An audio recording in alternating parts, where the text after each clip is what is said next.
First, I need to see some identification. Now. I'm standing on my own front porch. Why would I need to show you identification? We received a call about a possible break-in at this address. A break-in? Let me guess. Someone saw a black woman and assumed I was committing a crime. Maybe. Now show me your ID and we can clear. It was 6:47 p.m. on a Thursday evening in Charlotte, North Carolina, and a police officer responding to a suspicious person call had just made the worst mistake of his career. The interaction would cost him his job, cost his department over $300,000, and become a viral teaching moment about racial profiling and the Fourth Amendment.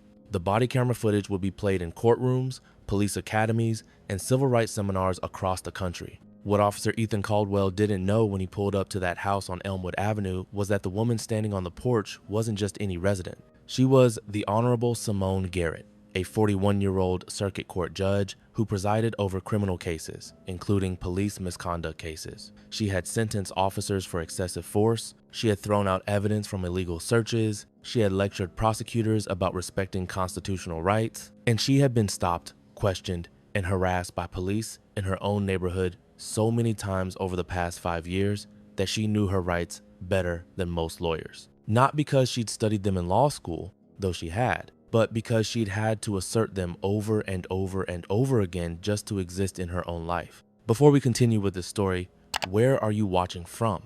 Drop your country or state in the comments below. And if you believe nobody should have to prove they belong in their own home, please hit that subscribe button. You won't believe what happens next. Seriously, subscribe now. Simone Garrett had not grown up wealthy. She'd grown up in West Charlotte, in a neighborhood where police presence meant harassment, not protection. She'd watched her father get stopped 3 times in 1 month driving to his job as a high school principal. She'd watched her brother get handcuffed on his own front lawn because he matched the description of a suspect. She'd been followed through department stores since she was 15 years old. But Simone had been brilliant, straight A's through high school, full scholarship to Duke University, top of her class at UNC School of Law. She'd clerked for a federal judge, worked as a prosecutor for 5 years, then as a defense attorney for 3 more. At 38, she'd been appointed to the circuit court bench, one of the youngest judges in North Carolina history. She made $140,000 a year. She lived in a beautiful 4-bedroom house in Myers Park, one of Charlotte's most affluent neighborhoods. She drove a BMW. She had a vacation home in Asheville. She had worked for everything she had, and she had earned the respect of her colleagues, the lawyers who appeared before her, and the community she served. But none of that mattered when someone looked at her black face and decided she didn't belong. This wasn't the first time. 3 years ago, she'd been stopped while jogging in her own neighborhood because a resident called police about a suspicious person. 2 years ago, she'd been questioned by private security while entering her own building downtown because they didn't believe she was a judge. Last year, she'd been pulled over in her own driveway by an officer who said her car seemed out of place in this neighborhood.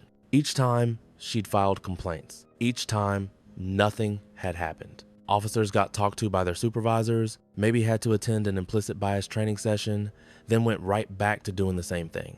But Simone had learned something from each encounter. She'd learned that staying calm was crucial. She learned that asserting her rights clearly and firmly worked better than arguing. She learned that body cameras were her friend, not her enemy. And she learned that officers often backed down when they realized they were dealing with someone who actually knew the law. On that Thursday evening, Simone had just gotten home from the gym. She was tired, sweaty, and looking forward to a glass of wine and some Netflix. She'd pulled into her driveway at 6:43 p.m., grabbed her gym bag from the passenger seat, and walked up to her front door. She was standing on her porch, key in hand, about to unlock the door when she heard a voice behind her. "Excuse me, ma'am." Simone closed her eyes for just a second. She knew that tone. She turned around to see a police officer getting out of his patrol car, which he'd parked at the curb in front of her house. Officer Ethan Caldwell was 29 years old and had been with the Charlotte-Mecklenburg Police Department for 6 years. He was Latino, which he thought meant he couldn't be accused of racism, a belief that would prove very wrong very quickly. "Can I help you, officer?" Simone asked, her voice neutral. "We received a call about a possible break-in at this address," Caldwell said, walking toward her porch. "I need to see some identification." Simone didn't move. "A break-in," she repeated. "At my own house. Ma'am, I just need to verify that you live here." "I'm standing on my porch with a key in my hand," Simone said. "What exactly about this situation suggests a break-in?" Caldwell's hand moved to his belt. The call described someone trying to enter the house. "I need to clear the call. ID, please." "Officer, let me be very clear. I am on my own property. I have committed no crime. You have no reasonable suspicion to detain me, and you have no authority to demand my identification. The fact that I'm a black woman in an affluent neighborhood does not constitute reasonable suspicion. Maybe it does, Caldwell said, the words coming out before he could stop them. Now, show me your ID and we can clear this up. The body camera captured it perfectly. Those 3 words. Maybe it does. An admission, right there on camera, that he knew this stop was about race. That he knew someone had called because they saw a black woman and assumed she didn't belong, and that he was going to demand ID anyway. Simone actually laughed, a short, bitter sound. You just admitted on camera that this stop is based on racial profiling. You know this call was racist, and you're here enforcing it anyway. That's not policing, officer. That's complicity. I'm just doing my job, Caldwell said, his voice getting harder. Your job is to uphold the Constitution, Simone replied. Right now, you're violating it. You've responded to a call. You can see that I clearly belong here. I have a key. I'm on my porch. There's no broken window, no forced entry, no signs of any crime whatsoever. Your reasonable suspicion, if you had any to begin with, is now dispelled. You need to leave. I need to see ID, Caldwell repeated. No, Simone said simply. The word hung in the air between them. On the body camera footage, you can see Caldwell's posture shift. His weight moves forward. His jaw tightens. Ma'am, if you don't show me ID, I'll have to detain you. On what grounds? Simone asked. Articulate your reasonable suspicion. What specific, articulable facts suggest I've committed a crime? You're refusing to cooperate with a police investigation. There's no investigation, Simone said. There's a racist neighbor who called in a black woman for existing. And there's you, violating my Fourth Amendment rights by demanding ID without reasonable suspicion. Those are 2 different things. Caldwell took a step closer to the porch. Ma'am, I'm giving you one more chance. And I'm giving you one, Simone said, her voice still calm but with steel underneath. You need to leave my property now, or I will file a formal complaint about this encounter and I will pursue every available legal remedy for this violation of my rights. You're not in the position to threaten me, Caldwell said. I'm not threatening you, Simone replied. I'm informing you of the consequences of your actions. And officer, I'm Judge Simone Garrett of the 16th Judicial Circuit. I preside over criminal cases in this county, including cases involving police misconduct. So when I tell you that you're violating the Fourth Amendment, I'm not guessing. I know exactly what I'm talking about. Quick question for you watching. How many times do you think Judge Garrett has been profiled in her own neighborhood? Drop your guess in the comments. The body camera footage captures the exact moment Caldwell's face changes. The confidence drains away. His eyes widen slightly. You can actually see him processing the information, realizing he's made a catastrophic mistake. You're Judge Garrett? He asked, his voice suddenly uncertain. That's what I just said. Caldwell, started, then stopped. He looked down at his notepad, then back at Simone. I was just responding to a call. And you responded, Simone said. And now you're leaving. Unless you have a warrant or exigent circumstances, which you don't, you have no legal authority to be on my property or to demand my identification. Do you understand? Caldwell took a step back. I was just doing my job, he said again. But the authority was completely gone from his voice now. If this is how you do your job, Simone said, then you're not doing it correctly. You made assumptions based on race. You demanded identification without legal authority. You threatened to detain me when I asserted my rights. All of that is on your body camera. All of that is a Fourth Amendment violation. Ma'am, I'm Caldwell started. Don't apologize to me, Simone interrupted. Fix the problem. Learn the law. Understand that black people have the same constitutional rights as everyone else, even in wealthy neighborhoods, especially in wealthy neighborhoods. And understand that when someone tells you they know their rights, maybe listen instead of doubling down. Caldwell nodded slowly, then turned and walked back to his patrol car. He got in, sat there for a moment with his hands on the steering wheel, then drove away. Simone stood on her porch and watched him go. Then she pulled out her phone and did 3 things. First, she texted her husband, who was out of town on business, just had another encounter. I'm fine, filing a complaint tomorrow.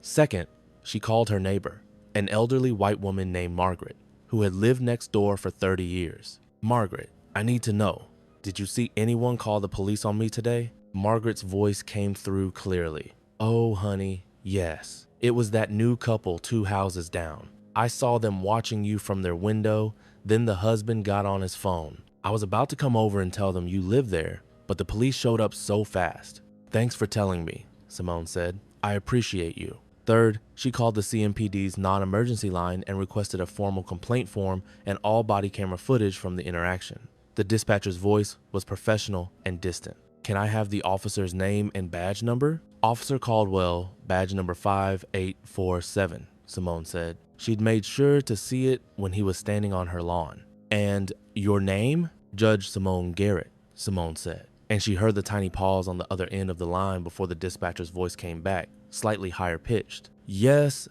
ma'am.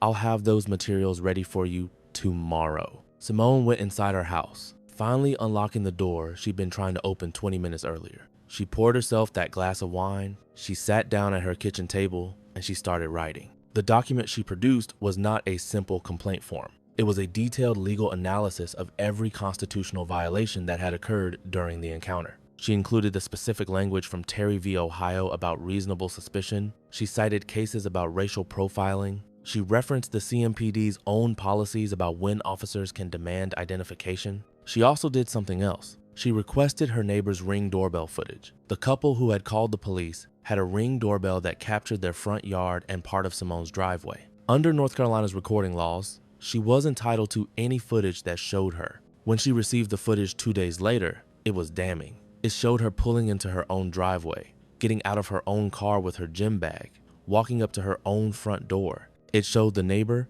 a white man in his 30s, watching her from his window. It showed him pull out his phone, and it had audio. He's saying to his wife, I don't recognize her. She's definitely trying to break in. I'm calling the cops. His wife's voice. Are you sure? Maybe she lives there. Him, not in this neighborhood. Trust me. 4 words. Not in this neighborhood. 4 words that revealed everything about why that call was made. Simone submitted her formal complaint to CMPD Internal Affairs on Friday morning, 18 hours after the encounter. She attached the body camera footage, the Ring doorbell footage, and her 12-page legal analysis. She also sent copies to the NAACP, the ACLU, and to a local civil rights attorney named James Richardson, who had successfully sued CMPD 3 times for racial profiling. The complaint landed on the desk of Captain Andrea Hayes, who had been with Internal Affairs for 8 years. When she saw Judge Garrett's name on the complaint, she immediately knew this was going to be a problem. When she watched the body camera footage, she knew it was going to be a disaster. Captain Hayes pulled Caldwell's file. 6 years on the force, no prior complaints, clean record, at least on paper. But when she looked at his stop data, something interesting appeared. Over the past 2 years, Caldwell had initiated 87 stops or welfare checks in affluent neighborhoods. Of those 87 stops,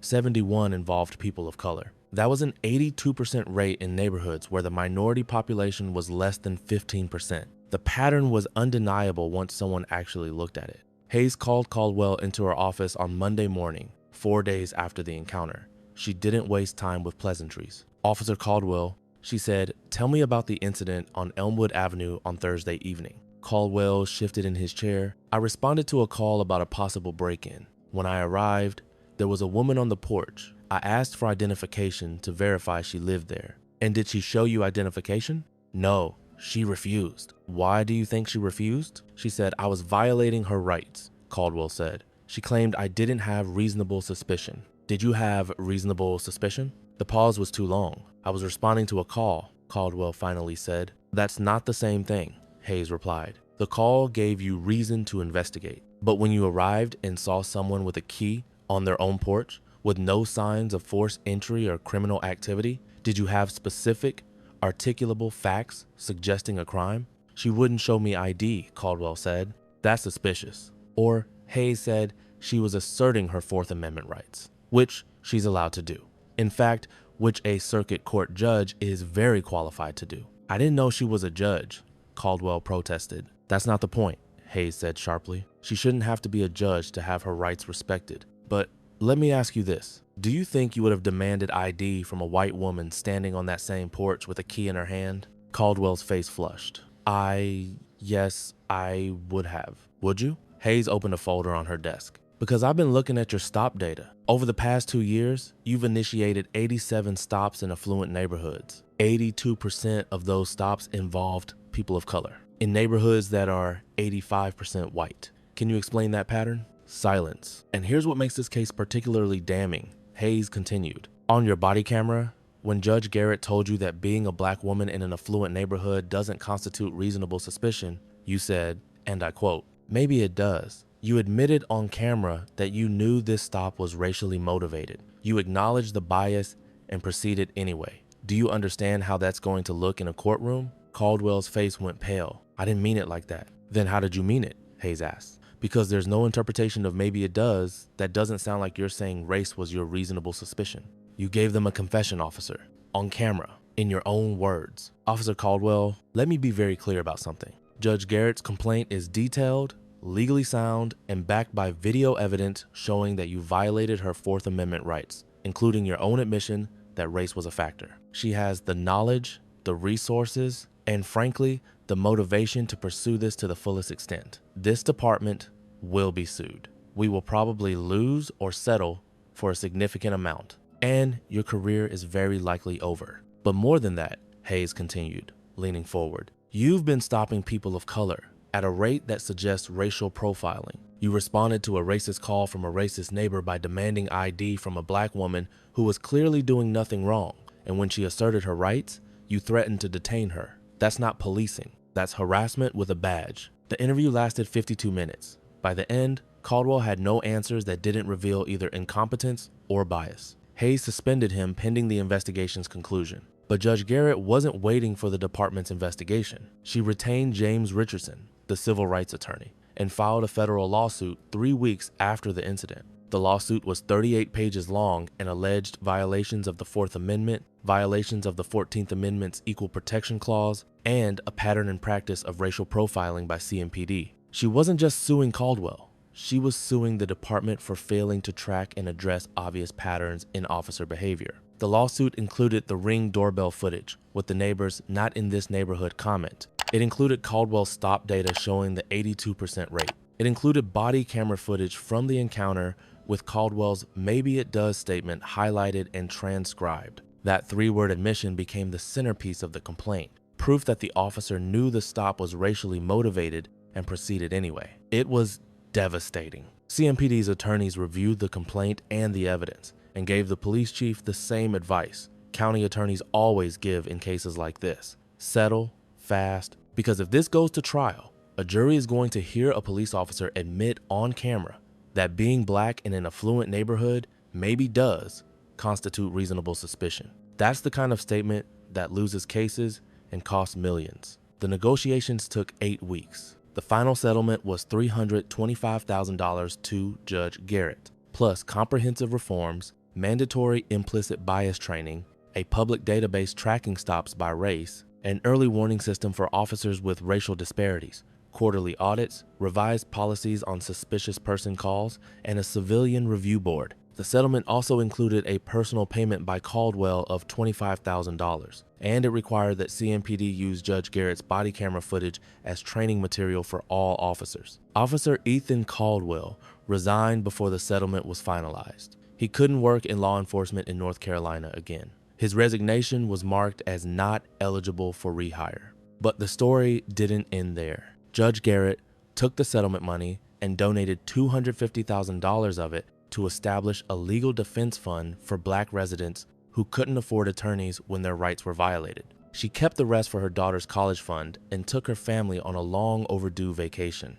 The body camera footage went viral 2 weeks after the settlement. Within 3 days, it had been viewed over 15 million times. The comments were filled with people sharing similar stories and people who'd learned something new. They were shocked by Caldwell's "maybe it does" comment, that casual admission that he knew exactly what he was doing. The 3-word phrase "maybe it does" became a hashtag. It became shorthand for the casual racism that black Americans face daily. The video became required viewing at police academies in 23 states. The training session specifically focused on Caldwell's "maybe it does" statement, teaching officers about implicit bias and what not to say, think, or do. Do you think Judge Garrett should have had to go through multiple incidents before filing a lawsuit? Let me know in the comments. Judge Garrett gave exactly 3 interviews about the incident. The first was to a local Charlotte news station, where she explained clearly and calmly what had happened and why it mattered. The second was to NPR, where she talked about the broader pattern of living while black incidents. that professional Black Americans face. The third was to a legal podcast aimed at law students, where she discussed the intersection of race, class, and constitutional rights. In each interview, she was measured and professional. She didn't express anger, though anyone watching knew the anger was there, earned through years of being treated like a criminal in her own life. She didn't attack Caldwell personally, though she made it clear his actions were unacceptable. But she also said something in the NPR interview that went viral in its own right. I shouldn't have to be a judge for my rights to matter. I shouldn't have to quote Supreme Court cases for an officer to leave me alone on my own front porch. The Constitution applies to everyone, not just people with law degrees and six-figure salaries. The fact that I had to use my position and my knowledge and my resources to get justice just highlights how impossible it is for people without those advantages. That quote was shared hundreds of thousands of times.